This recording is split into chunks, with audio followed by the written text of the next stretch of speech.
Characteristics of educational technology. Kumar 2017 में elaborate करते हैं कि ये जो एजुकेशनल टेक्नोलॉजी है वो ज़्यादातर फोकस ये होता है इसका कि ये साइंटिफिक और टेक्नोलॉजिकल जितनी भी एडवांसमेंट्स, जितनी भी इम्प्रूवमेंट्स हमें नज़र आती हैं, जिस जिस तरीके की हमें टेक्नोलॉजी में इम्प्रूवमेंट नज़र आएगी उसी तरीके से हम उस टेक्नोलॉजी को एजुकेशनल सिस्टम में इम्प्लीमेंट करते जाते हैं। ये जो एजुकेशनल टेक्नोलॉजी है वो ज़्यादातर इसका जो बेस है वो प्रैक्टिकल डिसिप्लिन्स में है, जैसे कि फ़िज़िक्स है, केमिस्ट्री है और इस तरह के बाकी साइकोलॉजी है। इस तरह के जितने भी जो डिसिप्लिन्स हैं जो प्रैक्टिकली बेस्ड करते हैं, प्रैक्टिकल पे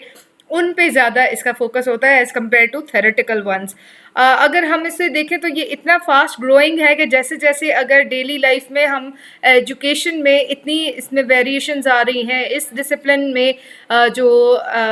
मॉडर्न जितनी भी टूल्स हैं वो यूज़ किए जा रहे हैं। अब तो एआई बहुत ज़्यादा इस एआई का भी यूज़ जो है वो एजुकेशन में किया जा रहा है। That is also educational technology, क्योंकि एजुकेशनल टेक्नोलॉजी का जो मेन फोकस है वो यही है कि टेक्नोलॉजी को एजुकेशन में यूज़ करना या एजुकेशन में वो सारे टेक्निक्स और स्टाइल्स यूज़ करना जिसकी वजह से हम टीचिंग लर्निंग प्रोसेस को बेहतर बना सकते हैं। इसको अगर हम देखें तो इसका जो रिसर्च फाइंडिंग्स हैं बेस करती हैं वो psychology, sociology, engineering sciences, social sciences, social psychology, इन सारी चीज़ों में जो है वो ये अप्लाई होता है और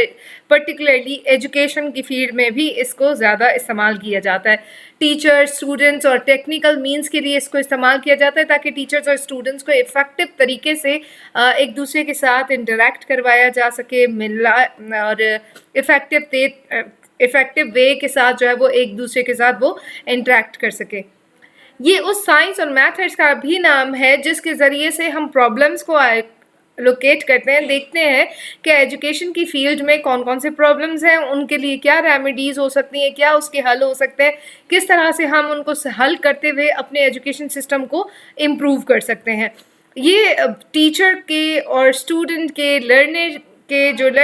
टीचिंग लर्निंग प्रोसेस है उसको ज़्यादा से ज़्यादा बेहतर बनाने के लिए काम आता है और इसके ज़रिए से हम अच्छे तरीके से बच्चों को और ज़्यादा पढ़ा सकते हैं। अगर हम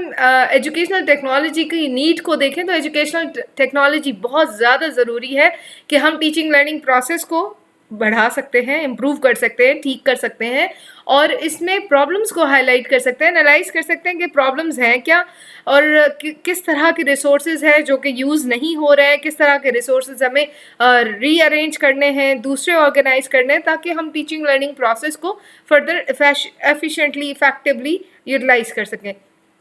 इसके ज़रिए से इसकी ज़रूरत ये भी पड़ती है क्योंकि हम इसको instructional technology, teaching technology, behaviour technology, programmed learning, micro teaching, system analysis और मैनेजमेंट ऑफ टीचिंग लर्निंग के जो कॉन्सेप्ट्स हैं इन सब में इसको इस्तेमाल करते हैं और इसका बहुत ज़्यादा हमें इस्तेमाल नज़र आता है और इसकी बहुत ज़्यादा ज़रूरत वहाँ पे भी नज़र आती है। हर एक कंपोनेंट जो है वो दूसरे के साथ इंटीग्रेटेड होता है क्योंकि इसमें स्पेसिफिक ऑब्जेक्टिव्स डिज़ाइन भी किए जा सकते हैं, स्टूडेंट्स और टीचर्स की नीड्स को आइडेंटिफाई किया जाता है। इसके ज़रिए से आप टीचिंग और लर्निंग का जो अप्रोच है उसको बेहतर बना सकते हैं। इसी की अगर हम टेक्नोलॉजी की ऑब्जेक्टिव्स देखें मैक्रो लेवल पे, ब्रॉडर लेवल पे, तो ये आइडेंटिफाई करता है कि एजुकेशनल नीड्स क्या है, कम्युनिटी की एजुकेशनल नीड्स क्या है। किसी एक कम्युनिटी में कॉलेज नहीं है, किसी एक कम्युनिटी में स्कूल नहीं है, यूनिवर्सिटीज़ नहीं है, तो with the help of educational technology we can identify that particular area needs this kind of educational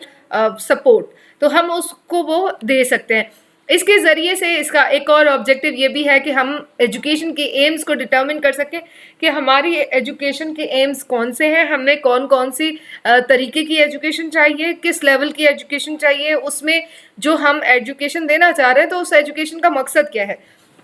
उन मकासद को भी डिटर्मिन करने के लिए एजुकेशनल टेक्नोलॉजी हमें हेल्प करती है और सूटेबल करिकुलम डेवलप करना है तब भी आपको एजुकेशनल जो टेक्नोलॉजी है वो हेल्प करती है। उसका एक और ऑब्जेक्टिव ये भी है कि आप अप्रोप्रिएट स्ट्रैटेजीज डिज़ाइन कर सकते हैं, डिटर्मिन कर सकते हैं कि किस लेवल पे कौन सी स्ट्रैटेजी चल सकती है, कौन से स्टूडेंट्स को कौन सी स्ट्रैटेजी के साथ हम पढ़ा सकते हैं, किस तरह के टीचर्स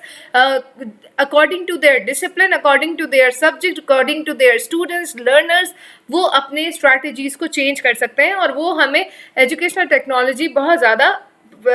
हेल्प करती है। इसके साथ-साथ ह्यूमन रिसोर्सेज़ कितना रिक्वायर्ड है, नॉन ह्यूमन रिसोर्सेज़ कितना रिक्वायर्ड है, वो भी हम आइडेंटिफ़ाई कर सकते हैं कि हमें कितने टीचर्स चाहिए, कितने हमें नॉन टीचिंग स्टाफ चाहिए। Teaching staff, non teaching staff, supporting staff, ये सारी चीज़ें अगर हम आइडियली अगर देखना चाहें तो हम टेक्नोलॉजी के ज़रिए से उसको डिटरमिन कर सकते हैं। स्टूडेंट टीचर रेशो कितना है उसको डिटरमिन कर सकते हैं। मेजर ऑब्स्टिकल्स क्या है जिसकी वजह से हम प्रॉपर डेवलप नहीं कर पा रहे लर्नर्स को, तो उनको भी आइडेंटिफाई कर सकते हैं, उनको लोकेट कर सकते हैं कि वो कौन-कौन से प्रॉब्लम्स हैं, कौन-कौन से मराहिल हैं जो तय करना ज़रूरी है किसी भी लर्नर के लिए। तो वो आइडेंटिफाई कर सकते हैं और फिर उसके हल के लिए भी हम बेहतरीन जो है वो अमल कर सकते हैं। रेमेडीज सजेस्ट कर सकते हैं ताकि हम जितने भी हमारे जो हम सोचते हैं कि ये ऑब्स्टेकल्स हैं, पॉलिटिकल इश्यूज़ हैं, सोशल इश्यूज़ हैं